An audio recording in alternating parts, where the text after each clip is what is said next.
Hello everyone and welcome back to another video. In today's video I am going to show you and prove to you that every single one of you watching this might just be able to reach over 2000 elo. And before we start with the video, don't forget to leave a like and subscribe to the channel if you want to see more videos like this. You know, I've been posting a lot of stuff lately, how to improve at Blitz, what openings you should play, and you should check those videos out. But now let's get started. Let's start with the first game. This is a game I played yesterday against a 2300 elo rated player on leeches. And he started with d4.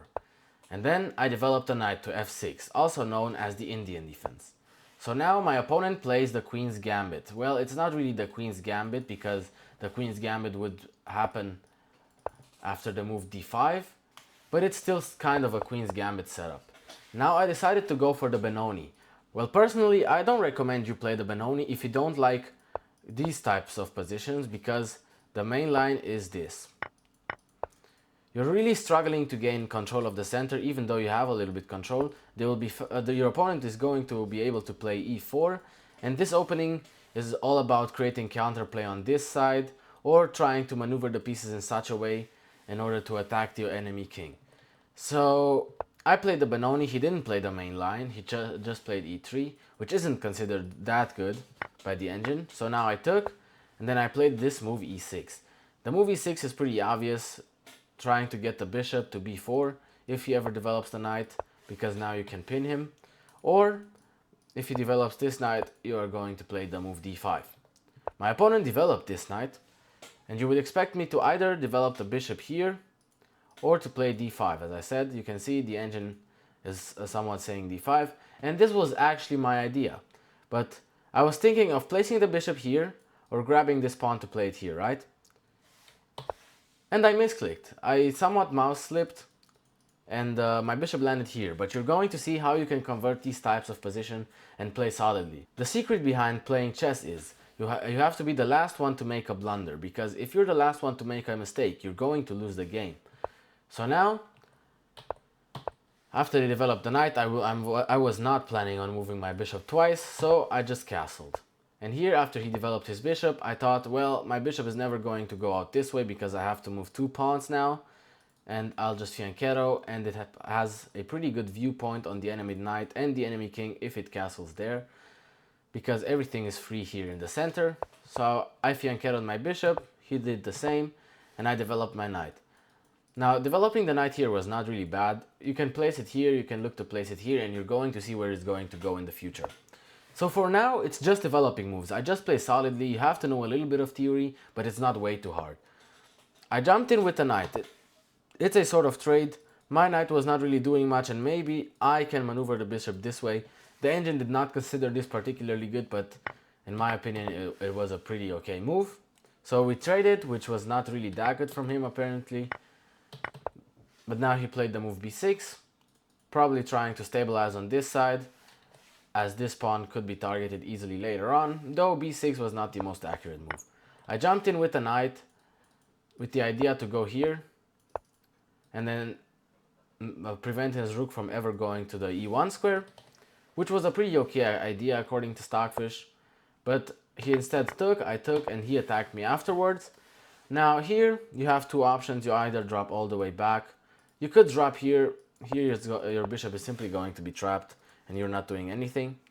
So these two squares, or you could go here, attacking his rook. Well, attacking his rook, the idea is that after he goes here, I'm going to win a pawn.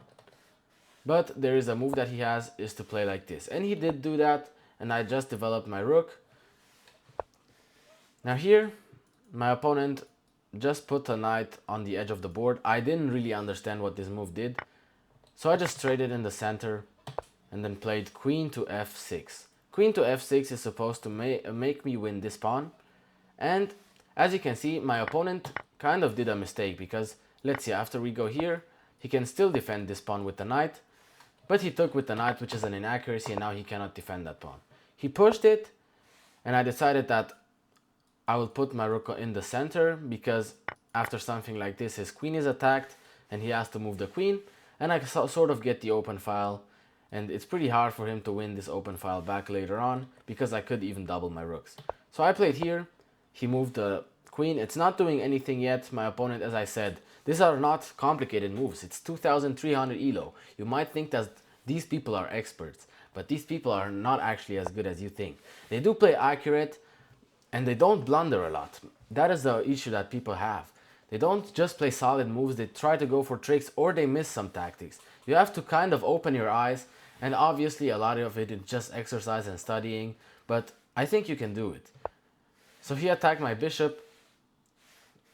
So I moved my bishop in order to maybe go here and also target this in the future. So now I decided to anchor my bishop, because if I went here he could easily attack me, and now my bishop is way too passive. It's doing absolutely nothing. It has no future and is going to stay broke his whole life. No, I'm just kidding. So I just pushed, anchored my bishop. He can't push to break this. This is pretty annoying for him, and you're going to see why. So now he played the move a4. The move a4 is not that accurate, and I decided to play a5. No, I decided to play bishop c5, and now he can't really push here anymore because the bishop is now covering this square. I played rook to e8 here, threatening to push, because I knew he moved out of the way to be able to play the move f4. So he went here. I decided to go here, attack his rook with a tempo, and also threaten the move f5. And the engine is actually saying that after f4, which is a top engine move, and you're going to see that later on, I was just supposed to take. But now, let's say he went back, the move f4, f5, my idea was actually pretty accurate. So now, what do we learn from this? One movers are not always bad, even though people say one movers, oh, you just attack a piece. No, it's actually a good move because it has another purpose. So push, right? I attack him, he takes with the queen. A queen trade doesn't really benefit me here, as he kind of could get counterplay in the future and he could get annoying pressure on me. And I thought that was particularly bad, so I just dropped to the side. I mean, if I had to give you a tip on how to analyze such position or to judge the right decision here, well, I would just tell you it's experience. Play games, sometimes trade the queen, sometimes don't, and then look at what Stockfish says, and then look at a little bit at the continuation, and soon enough you'll be able to judge and make a decision. So I placed the queen here, he tried to trade again, and now it's a different story.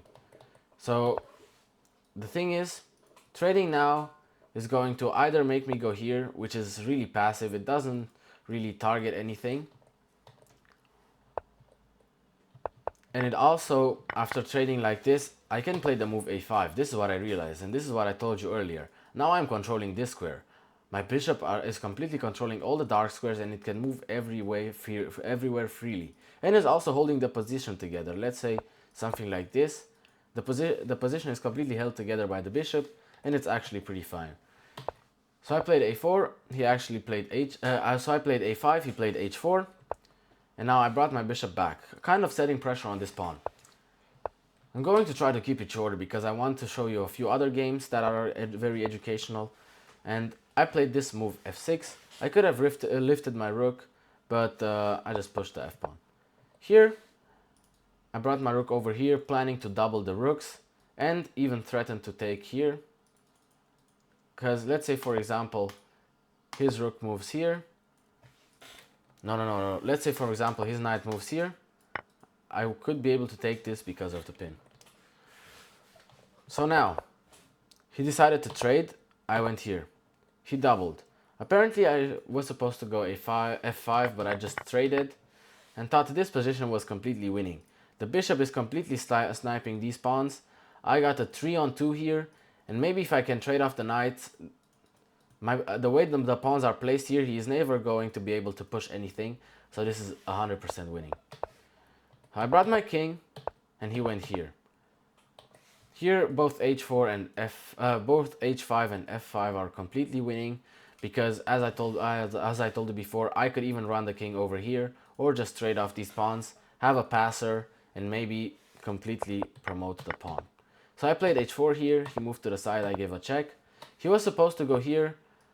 Then I would have gone here, maybe push, but he actually went back. So now it's the opposition. You know, in endgames, the opposition is very important because when you stay in front of the enemy king and you've made the move, they can only move sidewards when you can gain squares, because they can never come back, or go back where you can gain even more squares, which is even worse. So now this is not the case yet because he is going to move the knight the whole time, and I decided to attack this pawn.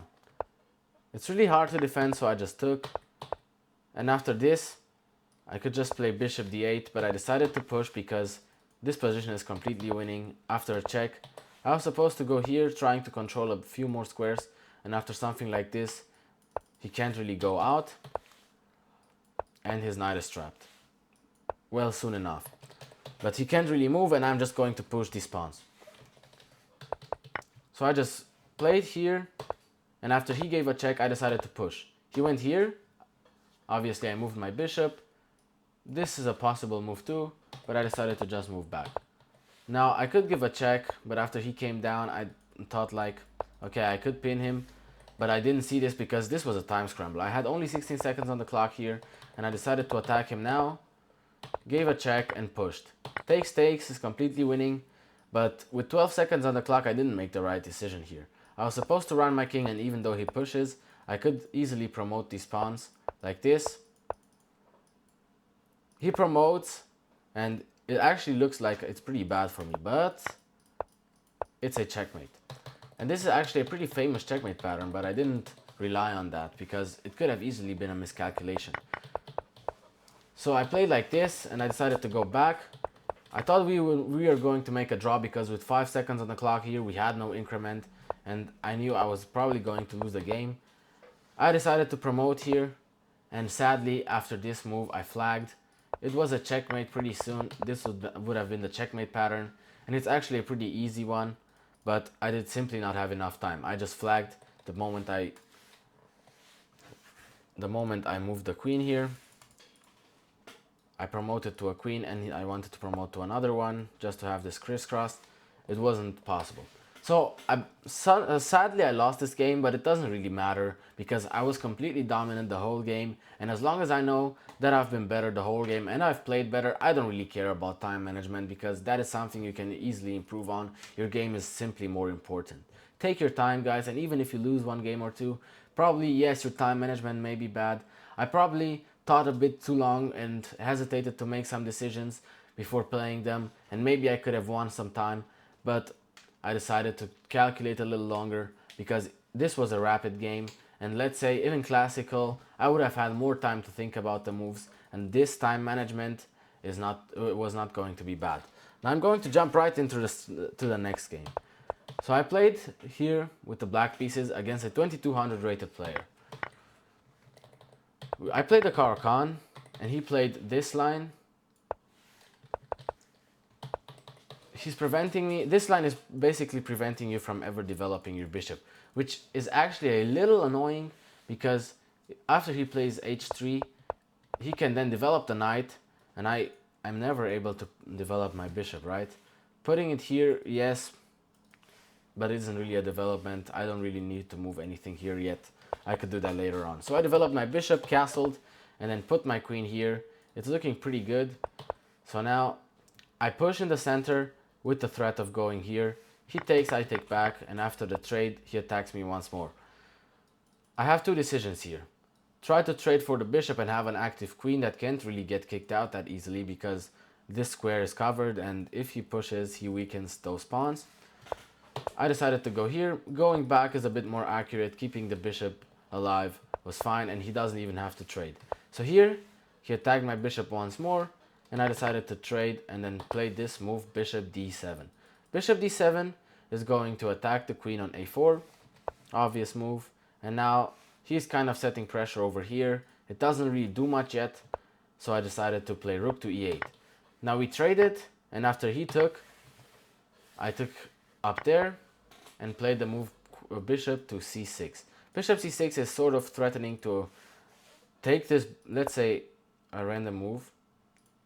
He's going to have double pawns, and this endgame is probably a little bit better for me. If anyone is better, then it's me.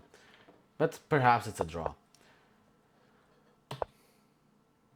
So here, This was a slight mistake from me. Apparently I should have gone b5, but I wasn't going to weaken my pawn structure.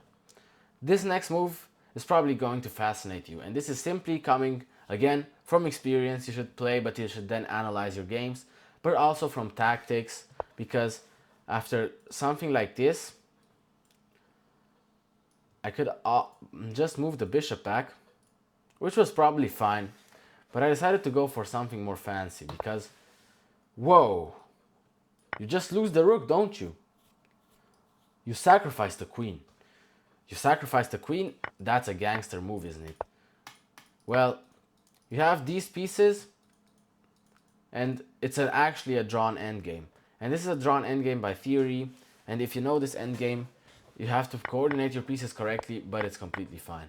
So here, this didn't happen.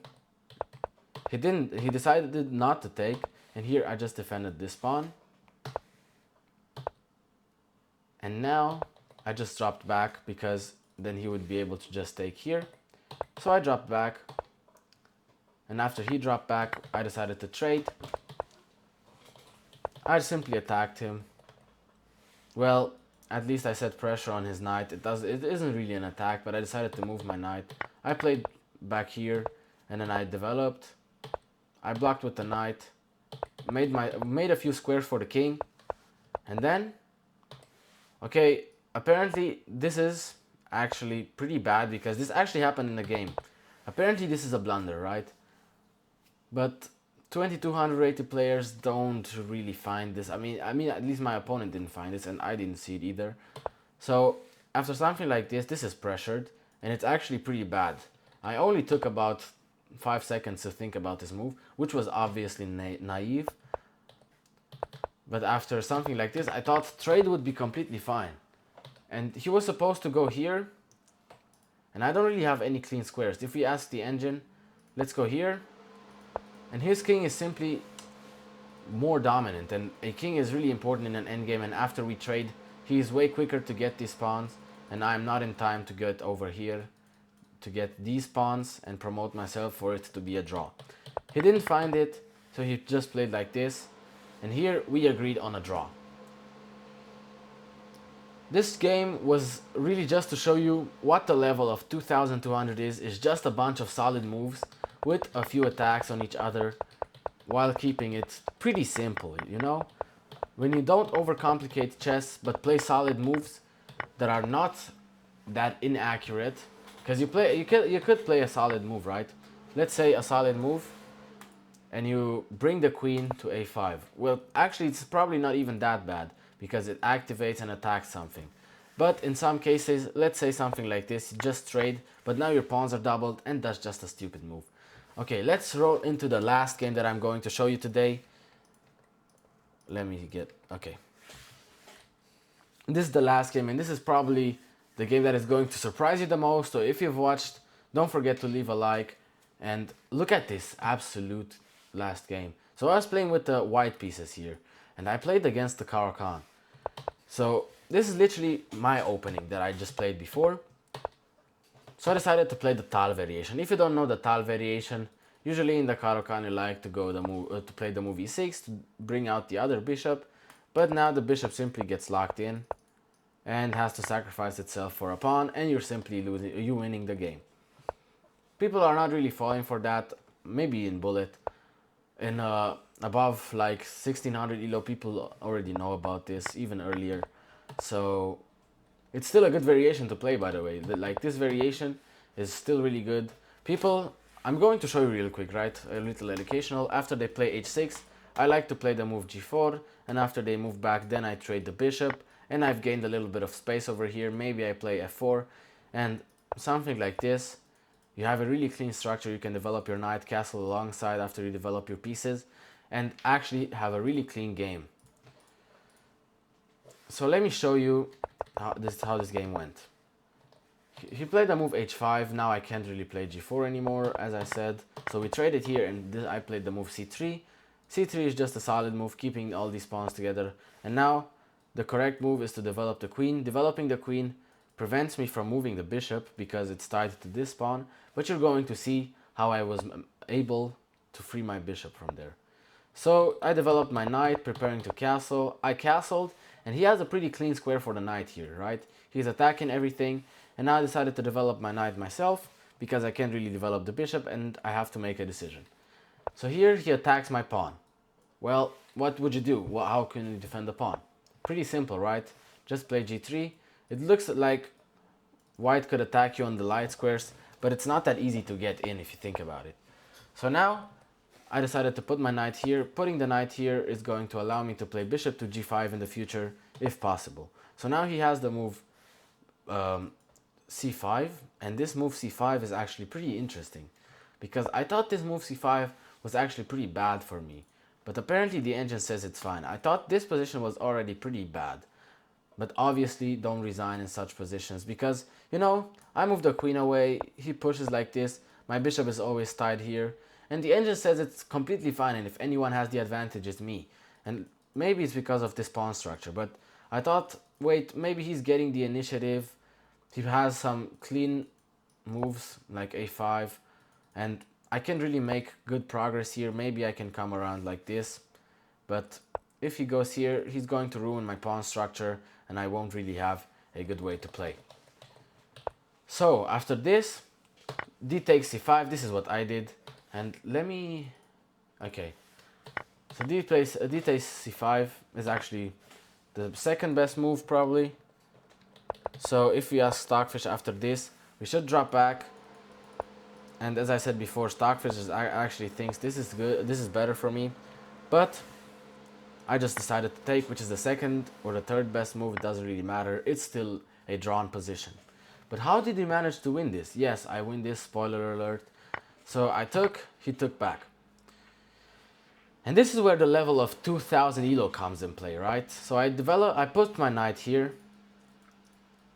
And if you think about it, this is a really clean square, because this square, after the trade, I have the really strong center, and now I could get the open file in the future as well.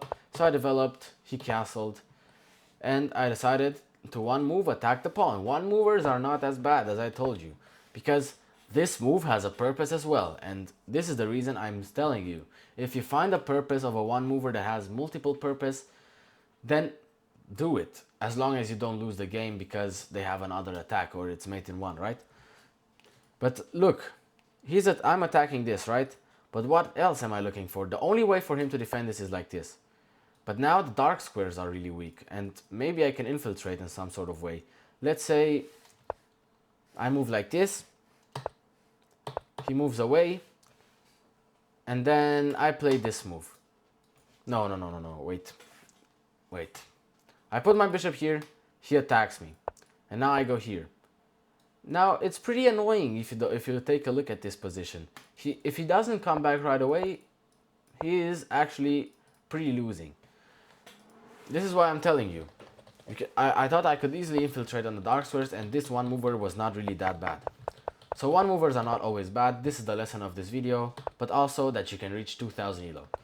So I decided to place my rook on the open file, and I decided to stop this move because it looked pretty annoying, so I played the move a3. And now after something like this, I guess he intended to take, okay? I know he intended to take, and if he proposed a take back, I would have probably given it to him. On lead chess you could propose take backs, and then you can take back the move. He didn't, so I just continued on playing. And after this, okay, takes, I take back like this, probably gained the control over the open file because I play queen to c2 and then rook to b1, and the position is actually pretty comfortable. But no, he played here. I took, he took back, and then I push. Wow, this is the reason this was a blunder, and I found the correct idea. So takes, push. A discovered attack. If he blocks, takes, and then my idea was here to push because probably after playing rook to d1, my pawn has a lot of chances to promote here, and it's actually looking really good for me. Starkfish says that after something like this, and I was supposed to take, and then after he takes back, I can infiltrate over here. And yeah, I can see that, and even something like this, I'm just up a pawn. But no, that did not happen, so I decided to push. He takes, and a 2450 rated player. And no, it's not about leeches, right? These players would perform at a high quality on chess.com again as well. It doesn't really matter. They would be around the same rating. So don't come at me saying leeches, that's why leeches is bad or something like that. This is a 2400 rated player. He didn't take his time, okay? Probably he missed something, but this is the reason I'm telling you. These games are completely simple. You just have to hold on, squeeze out of the position, squeeze the juice out of the position, like in a lemon. You have to squeeze the juice out of the position. You don't have to force things. You just have to make them blunder. And if it's a draw, okay, I don't really like draws either. But as you see before, in this game, I could just drew. So now he blunders his queen, and this game is resigned. A 2450 rated player. So 2450. I meet some masters on leeches that are around this rating. So obviously this was not a bad player. He played really solidly the entire game. But this game was played by me at a 97% accuracy. Yeah, 97% accuracy. But it was just a series of logical and simple moves. And this is why I'm telling you.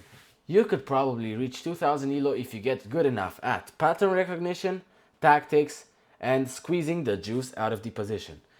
And squeezing the juice out of the position was done this way. I made improving moves, and improving moves are not always that obvious, right?